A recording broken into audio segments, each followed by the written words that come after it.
In fact, my background is in visual anthropology, and I started it in Cluj. I studied Hungarian ethnology and cultural anthropology. And as a young student, like 15 years ago, we used to come to Astra to watch films. And I think coming here was kind of a school for me. And later on I studied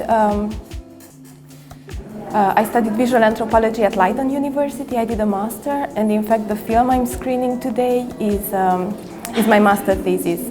So it's embedded in a research, and it's an anthropological film in the sense that it is framed by a research, and it's aiming at an academic audience mostly.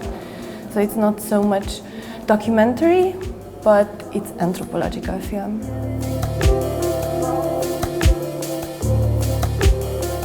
I use it as a method to learn something about the world. So as an anthropologist, we used to do field work, and field work is always done in a dialogical setting. We want to understand something about the world around us by making connections, by being there. It's a very embodied way of learning something about the world. And I think if you use a camera in this dialogical setting, then it becomes an extension of your body, so which then implies that when you construct this knowledge, then you can also reflect on the way you did it, because of course the filmmaking becomes a tool in this field research, and it also becomes, you know, a mean to reflect on your own position and the situation of the field setting. Am I very theoretical? Sorry.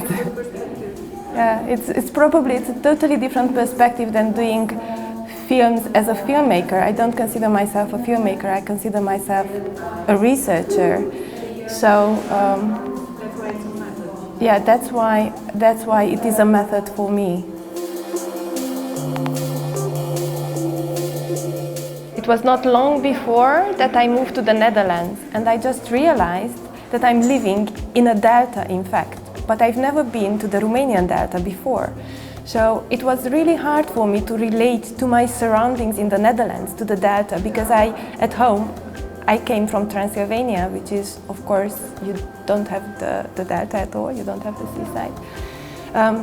So I decided to visit the Danube Delta, and it made a great impression on me. So when we had to decide on a research field and a topic, then I thought that this is just the perfect research site to go there and learn something about what does it mean to live in a delta, because then I can also relate probably better to my own surroundings in the Netherlands, which is also a delta. On the other hand, I think it is really important to challenge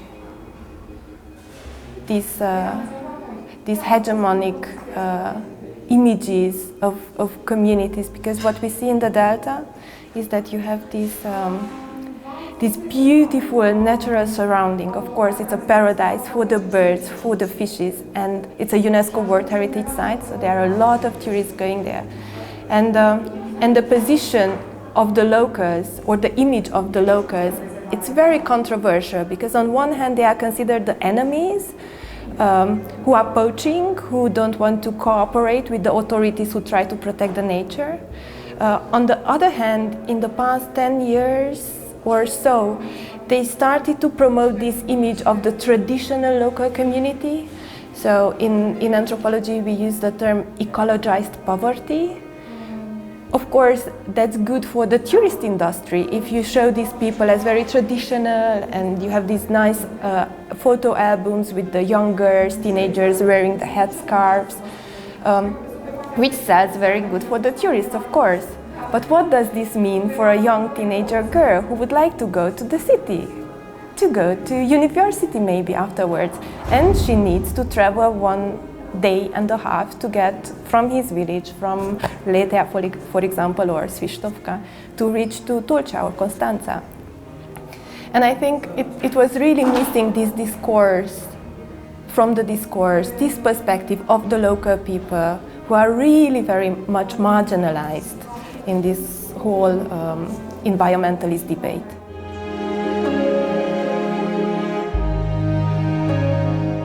I think it takes time, and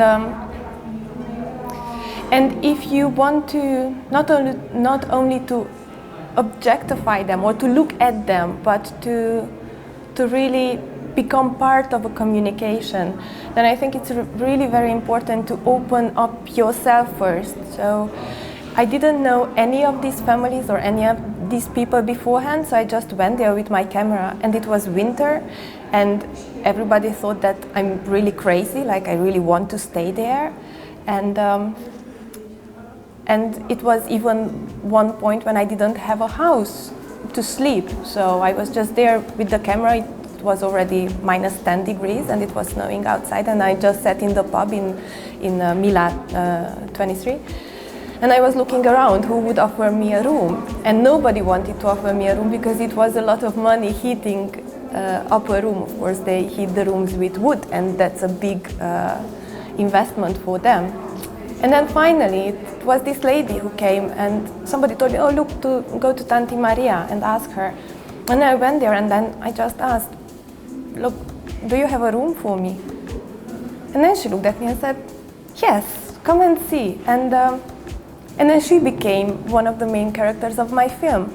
But I think it was really necessary for me to go there and to become vulnerable for this situation. You expose yourself in a way. But then I think this leads to somehow to a mutual trust. And in that trust, we can really learn something about lives.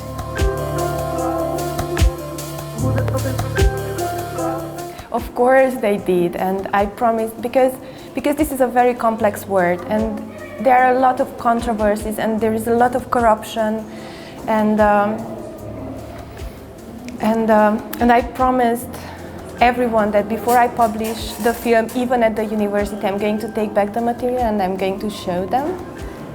So I started to edit. I did my field work in January, February, and then I started to edit, and in May I already had a first rough edit of the film, and then I went back.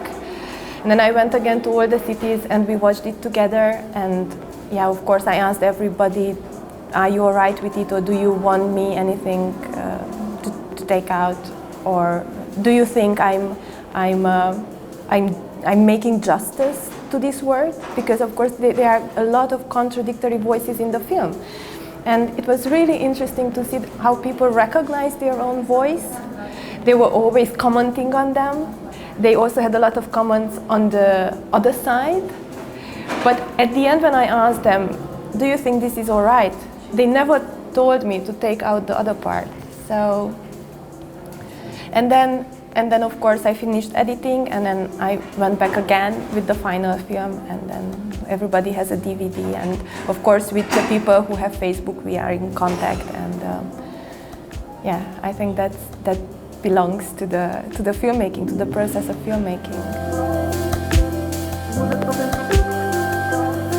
I can mostly say something about what do I think it's a good anthropological film, because it's very, very different. I think a good anthropological film is when the method is and the outcome is consistent with the research, and it is made with respect towards the people, and it takes responsibility for the knowledge it creates.